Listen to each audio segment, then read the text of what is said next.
Hello everyone and welcome to a new video on the channel. It's been a while, but I'm back and I'm going to try and make my uploads a bit more regular than they have been recently.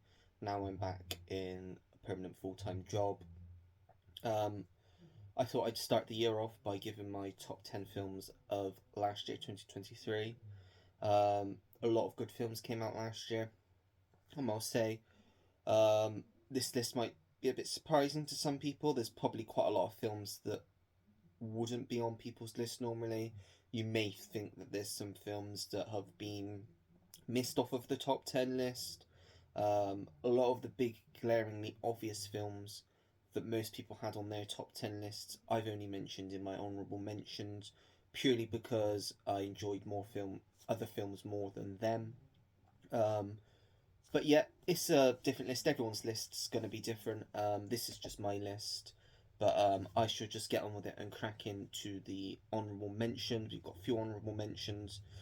First off, one that really surprised me, I don't have, but I am looking to import from America at some point this year. And that is The Machine, starring Bert Kreischer, who I wasn't very familiar with before. I went to go and see this with my dad just after my birthday, or just before my birthday last year. Um, not knowing much about it, and it was hilarious. It was one of the best new comedy films I'd seen in a long time. I was really impressed with it. I thought Mark Hamill was excellent in it, probably one of the best things I've seen him in. Bearing in mind, I'm not a really big Star Wars fan like others are. But yeah, it was just a very pleasant film. Next up, we have A Man Called Otto, um, starring Tom Hanks. It was actually the first film I went to the cinema to see last year. A very emotional film. It did make me tear up quite a few times towards the end. I think there was even a point in the middle where I teared up. It was just a great performance from Tom Hanks and just a really heartwarming story. I definitely recommend people checking that one out if you haven't seen it, because you will not be disappointed. Then we have The Equalizer 3. In my opinion, probably the second best in the trilogy. I think it probably goes 1, 3, 2, but I really enjoy all three of them. I just love the setting in like a little town in Italy. Really liked where the story went. I thought the villain wasn't too strong, but as far as the third film goes, and maybe the ending of the, the like Denzel Washington's portrayal as um, Robert McCall, I thought was really good. So yeah, and then we have, I'll show this one, John Wick Chapter 4. Had a blast with this. Great time at the cinema. I know it was like close to 3 hours, but it did not feel like it at all. The action was fast paced. Yes, the stair scene went on for a bit too long and was a bit ludicrous, but what you expect from a John Wick film, it's what you're gonna get, and I just really enjoyed it. And if it is the last one we get, it was a great final one. And then the two that are really gonna shock people, some people have put these as their number one. It didn't even crack. These didn't even crack the top 10 for me personally. I'll go with the one that's probably a bit more rewatchable for me first. I'm not a huge fan of comic book movies anymore. I've kind of lost interest in them a bit. Quality's lacked. This is actually, I think, the only comic book movie that's at all mentioned this year for me. And that is Spider-Man Across the Spider-Verse. Yes, it was a really good film. Unfortunately, I'm in the minority, but I thought this film was extremely overhyped. Obviously, coming off of a very, very good first film, it was overhyped to hell. So I think I went in with middling expectations, and I thought it was okay. Tad overrated, in my opinion, to what people were saying. Some people saying it's the best comic book film ever. It's the best film of last year. I mean, film is subjective. If someone wants to say that, I can't disagree with them if that's their opinion. But to me, as I say, gone off of comic book films, this was, don't get me wrong, a fantastic film, and I can't wait to watch it again at some point this year. But yeah, just not quite as good as others thought it was, for me. I am going on a bit here, so I will try and speed up a bit, but I want to make my thoughts clear. And the last honourable mention, another huge one that is a lot of people's number ones from last year, and that is Oppenheimer, which I haven't got yet. Haven't bothered getting it yet. There are quite a few I haven't bothered getting yet. I'm not likely to rewatch this again anytime soon. Definitely not in the next year, I wouldn't think. It's not a very rewatchable film, and a lot of people have said that. It is a fantastic film, incredible film. Not one of Nolan's best, in my opinion. Mainly down to the rewatchability factor. And the length was a bit long. I think the last part was a bit unnecessary to the film itself, considering the film really was mainly about the atomic bomb and how they made it. Um, but yeah, it's still a fantastic film. So I had to include it somewhere, mention it somewhere in this video. So yeah, that's my last honourable mention, Oppenheimer. Now, going into my top 10, a lot of these are going to shock people. These are just films that I personally really enjoyed. I thought they were really good films. Doesn't mean you're going to think that they were really good films, they just were to me. So, coming in at number 10, we have Chicken Run, Dawn of the Sorry, get my words out. Dawn of the Nugget. I was very lucky to get to see this during the London Film Festival when it had its premiere back at the start of October. They were showing a few select films in my area, and I managed to get tickets to go and see that, as well as another film that will be appearing in this list. It obviously my expectations were I put them middle because the first one was and is obviously such a classic and a childhood favourite of mine. So I watched the trailer, thought, yeah, this looks good. I thought it can't be as good as the first one, but I was shown wrong. It was a delightful time. Um, it did everything that the first one did right. It brought all of the characters back from the first one pretty much. I know the voices were different, but it didn't bother me at all because it's about the characters and not the voices at the end of the day. And I think they all did a very good job voicing the characters. And as far as the story goes, I thought it was a great story for nowadays. It may have taken a bit too long to get made, but it was definitely worth it. And I can't wait to give it another watch again at some point on Netflix.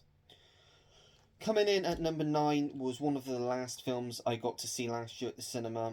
It's one that I was really looking forward to anyway, and one that didn't disappoint, and that is Wonka, starring Timothy Chalamet. Obviously, a prequel to Willy Wonka and the Chocolate Factory, showing how he basically started the factory, got everything going. It was just a very charming film. I saw it twice at the cinema. I saw it on Christmas Eve again. Um, it was just a great film, I thought. Really entertaining, really heartwarming. Obviously, being from the director of the Paddington films, you kind of know what you are going to expect going in, and it does deliver on those things. The songs were really good, really catchy, and it just had a great cast, and everything was going for it. So, yeah, number 9 was Wonka.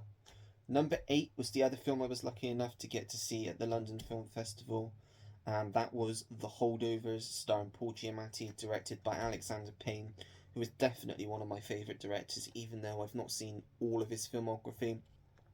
I love The Descendants as well. I'm in the minority in saying I really love Downsizing. Nebraska's a really charming film as well. About Schmidt, I really like, but I still haven't seen um, Sideways, and I still haven't seen Election, and I think his first film's called Citizen Ruth. So there's still a few that I need to see from him, but this one, I'm going to go out and say this is probably his best film. Definitely Paul Giamatti's best film. I really, really, really hope he wins the Oscar. Um, touch wood, fingers crossed. I know it's going to be between him and Cillian Murphy. I won't be mad if Cillian Murphy wins because he did give an excellent performance in Oppenheimer. Um, but yeah, The Holdover is just a really, again, same as Wonka, very heartwarming story, set at Christmas time, very funny. If you like Alexander Payne films, then you would absolutely love it because it's exactly the sort of film that he makes. And yeah, just really, really enjoyed it. Coming in at number 7 is one that I don't think I've seen on anybody's list from last year, but one that really surprised me. It's one of those films we don't really get to see that much anymore, and it's Are You There, God? It's Me, Margaret. Very charming film, very good coming of age story. I thought the actor that played Margaret was very good. I thought Rachel McAdams was really good in it. It was just a lovely story, and as I say, it just really surprised me. It was just a film that I didn't think was going to be great going into it, and I just loved it. Obviously, being produced by James L. Brooks, who's brought us films like Terms of Endearment, Broadcast News, um, As Good as It Gets. I thought, yeah, it could be good, but with him just producing it, you never know. But yeah, it was great, so I'm glad that it's on my list. So yeah, that is my number 7. Coming in at number 6 is another one that I actually own, and that is coming in at 6 is Scream 6. Yes, again, I don't think I've really seen anyone put this on their list either. But if you've seen my videos, you probably know that Scream is one of my favourite franchise. I think the second one is even better than the first one. Um, so yeah, when a new Scream film comes out, it's almost, unless it's absolutely terrible, guaranteed to be in my top 10 list somewhere, because I just love them. I just connect to the films, and yeah, again, loved Scream 6. Hopefully they do a 7th one. Obviously there's a lot of problems going on with that at the moment. Director exiting, actors exiting, being fired. So we'll see where that goes, but I am hoping they do something with it. Maybe bring back some older characters. But yeah, that is Scream 6 coming in at 6. Coming in at number 5 was one that before I'd watched it, I'd heard a lot of people say good things about it, having seen it at Sundance last year. And I watched it, and I really, really enjoyed it. It is a very emotional film, a very powerful film, and that is Past Lives. Um, it was just a great film. It is sort of a love story, but it's like a love that just can't happen, a missed opportunity sort of love type of thing. That too, I suppose childhood sweethearts who reconnect years later, but the girl is married, um, so it makes it a bit complicated. And she's kind of thinking, what would my life have been if I had been with him, if I'd have stayed, sort of thing. And I just really liked it. I thought it was just a really emotional and powerful film. So yeah, that is Past Lives at number 5. Coming in at my number 4 is the only other one that I've got physically. I watched this again as soon as I got it. I saw it twice at the cinema. Absolutely loved it. I'd say, yeah, because the other 3 aren't really action films. This is the best action film from last year. If this actor's in it, it's almost guaranteed to be a hit. And yes, it is Mission Impossible Dead Reckoning Part 1, starring Tom Cruise. Loved this film, loved the Mission Impossible franchise. The action in this was great. Personally, not as good as Fallout, just below Fallout, I would say, but it's definitely the second best Mission Impossible film. I'm really looking forward to 8. I don't know whether they're going to call it Part 2, because at the moment it is still called 8. It'd be a bit weird if they didn't, considering this is Part 1. Bit strange for them to do that, but yeah, that is Mission Impossible Dead Reckoning Part 1. Right, now into my top 3. Coming in at number 3 was one very, very under the radar. It went for me. I only decided I was going to see it a week before it came out. Didn't really even know anything about it. I didn't even watch a trailer until before I went to see it, which is really weird for me because I usually watch all of the new trailers when they come out.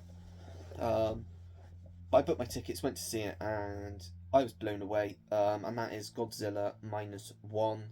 What an absolutely amazing, as some people have called it, masterpiece. Fantastic monster film. Best Godzilla film I've seen. Puts the 2014 one to shame, and I do love the 2014 one, Gareth Edwards one. It was just visually, it was great. You really, really cared about the human characters, which is a problem in the MonsterVerse films. Um, just had a very emotional gut punch, especially at the end. The monster stuff really worked. The story just really worked, and it was just a beautiful, really, really well made film. So coming in at number 3 is Godzilla Minus One.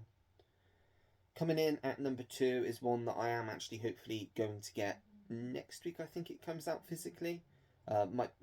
Even be Monday it comes out, probably. I think it's Monday. So I may go and get it on Monday. But that is The Creator. One that I was really looking forward to before going to see it.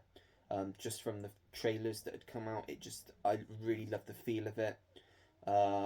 And just the story just looked really good to me. It had a mixture of some of my favourite films.